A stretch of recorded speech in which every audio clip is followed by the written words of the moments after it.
Are you currently experiencing this problem?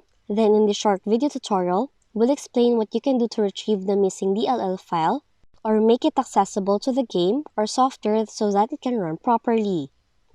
Now first up, disable the Microsoft Defender firewall or antivirus. You can do that by opening Microsoft Defender on your computer, select Virus and Threat Protection, then turn off Real-Time Protection slider, and after disabling the Microsoft Defender or antivirus, run the app or software again.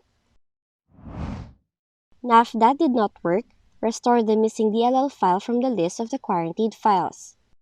You can do that by opening Settings, go to Windows Security, select Virus and Threat Protection, click the Protection History option, filter the Protection History to display quarantined files using the button at the top, then locate the file you want to restore and select it.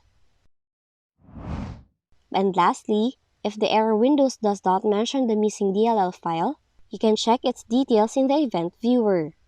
Just open Event Viewer, expand the Windows Logs category, go to the Application section, and find the event specific to the app where you have encountered the error. Now after finding the relevant event, double-click it to view its details.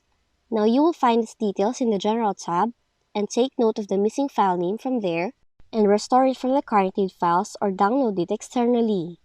So that's how you can fix the following Windows error in your Windows computer. If you found this video helpful, kindly like and subscribe. You may also click and turn on the notification bell so you can be notified from whenever we release new videos.